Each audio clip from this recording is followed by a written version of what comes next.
All right, well, welcome to the first episode of, as Randall said, the fifth generation, because we're nerds and we like all things vampire, and we're running Vampire 5th edition. So, I'm Jason, and here's Randall. Say hi, Randall. Hello. That's Randall with his beautiful radio voice. So this first episode, we're going to be chatting about the Brujah. We're going to go through the clans alphabetically, as they're presented basically in the V5 book. So, who were the Brujah before now? Really brief. Really brief.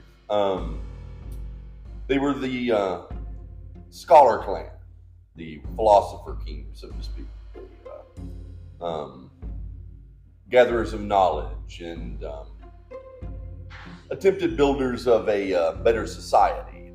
Right. And they're always after a cause. They always wanted to embrace people who were zealous for something. But over the years, by the time you got to what would be first edition, second edition, revised, largely they're viewed as just rabbles and punks, right?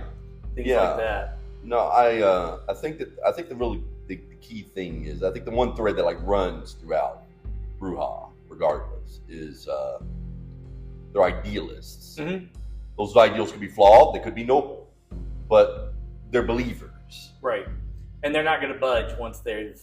Yeah, once they sink in on that. Yeah, once they pick a cause, that's what they're doing. Right.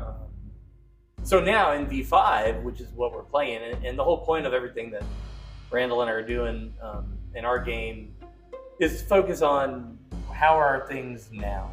So, in each episode we'll give you a little brief thing about a clan like Brujah or whatever, but we're going to push on rather quickly into how are Brujah in the modern nights with 5th edition of World of Darkness.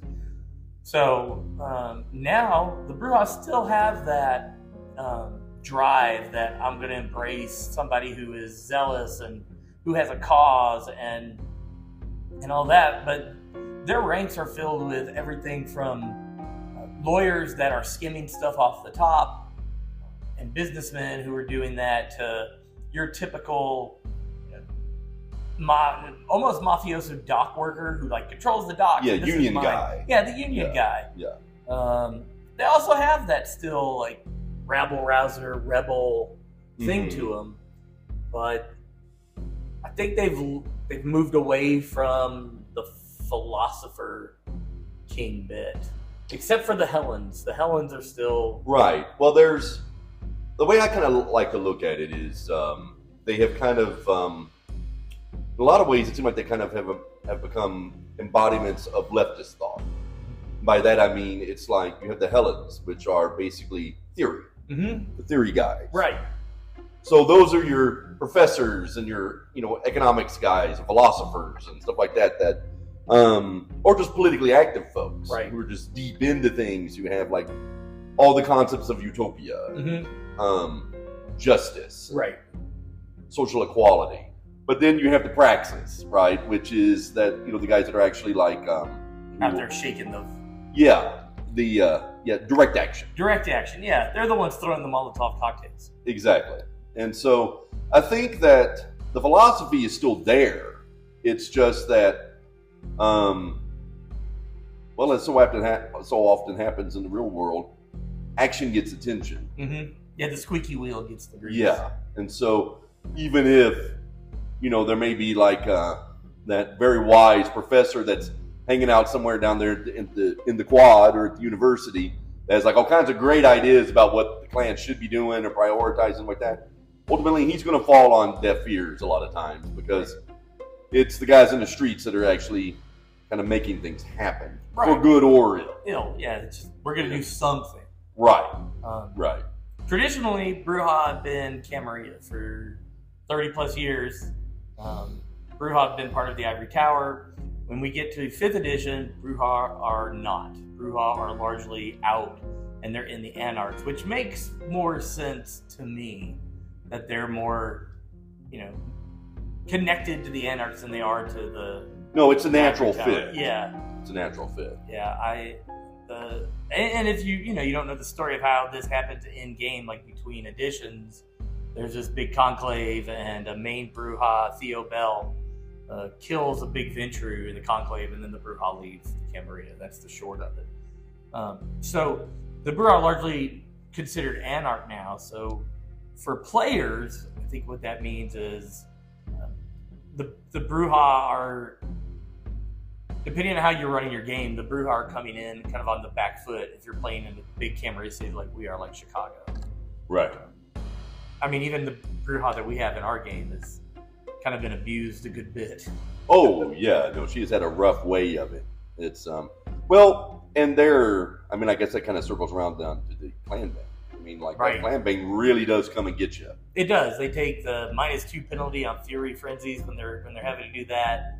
And if you have a player playing a Brujah, and then you have a player playing, I don't know, a politically minded La Sombra that keeps picking on them, you're going to have some conflict. Yeah. Hands are thrown. Yeah, hands are thrown, and then, apologies are made, and people are bloodbound. Yes. It's horrible. Yes. And so, now we have the unfortunate event where that our Brujah is bloodbound to the prince of the city.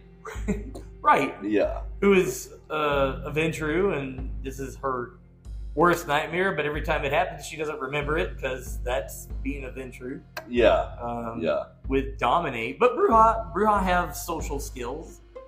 They do. Kurt, our friend, says, they have presence for a reason. Indeed. Yeah.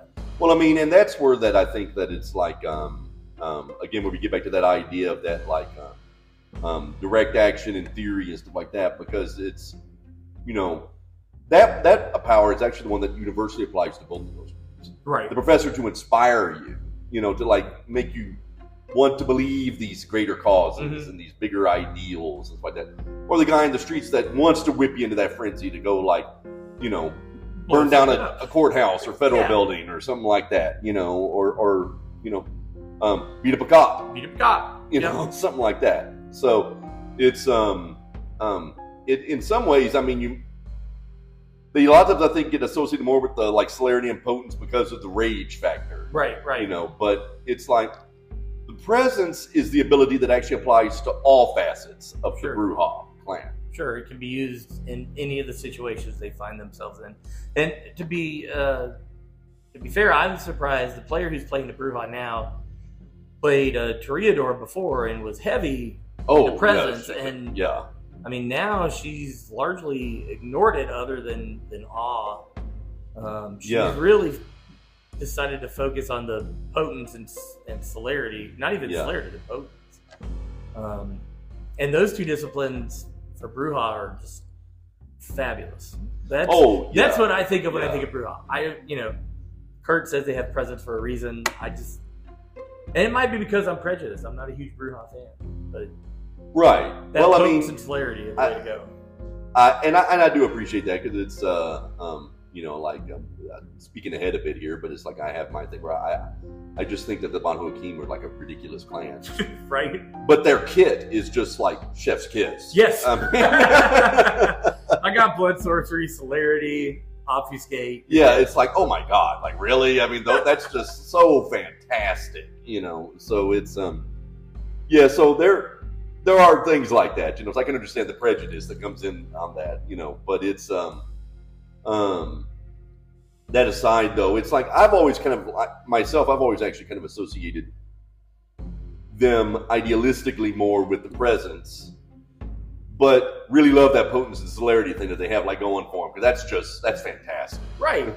I mean, you can, with the way the disciplines are now in 5th edition, and I'm sure we'll step out of the clan stuff and do a discipline episode at some point, but with the way they are now, like, celerity is so much tighter than it used to be. Yes. It actually has, powers like animalism has or Protean has. Yes. And potence does too, because it used to just be like, here's a dot, you can just do stuff. No, I really like what they did with the physical disciplines. It's potence and celerity definitely came down many, especially celerity, came down many notches in power. Yeah. But they kind of needed to. Yeah. Celerity was just ridiculous. Right. I spend 1 or 2 blood and I can go. Yeah, I got like 6 turns. 6 turns to just beat you like, up. oh, okay. Is that what we're doing? But for the stereotypical Brujah that I think of. Yeah. That's what they do. Yeah, and it's devastating. But it's a more interesting discipline now. Yeah, it is. Yeah, and so is Potence. Yeah. They're much more dramatic, I think, and like they have like just neater abilities. Right. Fortitude, I think, kind of like benefited both directions in that, because it actually, I think, got a bit of a boost. Right. And it's also more interesting. Right, yeah. I mean, Potence, Celerity, Fortitude, kind of used to just be dots, and they just did stuff based on the number of dots you had. They didn't have powers.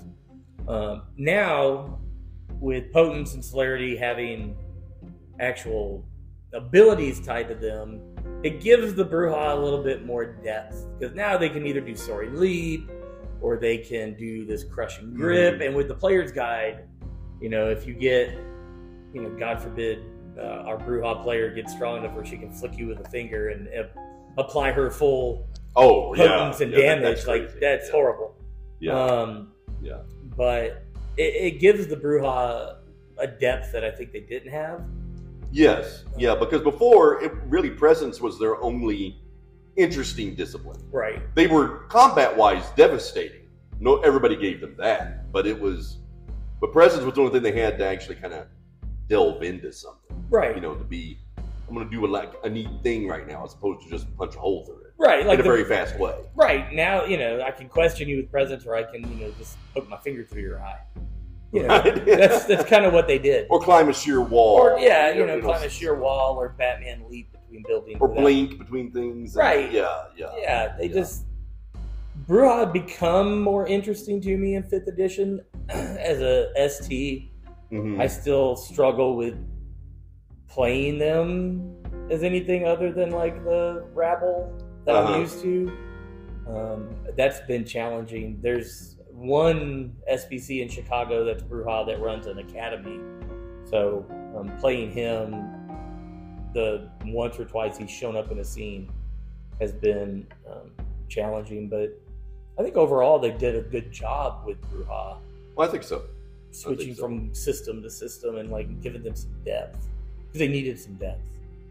Yes. Yeah. Unless you were playing Dark Ages, like you were playing a rabble that was, just getting beat up. Yeah. So yeah. Final thoughts on Brujah? Would you play a Brujah? I would. Yeah, absolutely. I would not. Absolutely. I would play a very political one. Yeah. Yeah. Like the political. Maybe like a dirty politician, or an idealistic one. Yeah. I can't do it. I also don't. I can't do Nosferatu either. I don't know why. Really? Nope, they're just not my favorite. I'd play one of those before I play Brujah.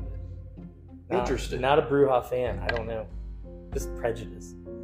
I only like certain clans that manipulate darkness. Certain tribes that have the name Shadow in their name. I'm very particular. You do have a brand. Yeah.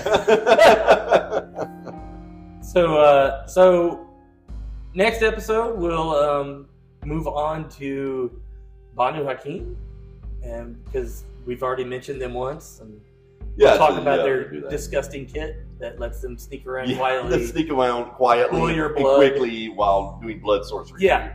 Do it quickly, boiling blood. That's another one that's changed a lot in the edition. Yeah. From even being playable to now being part of the Camarilla when they weren't before. So.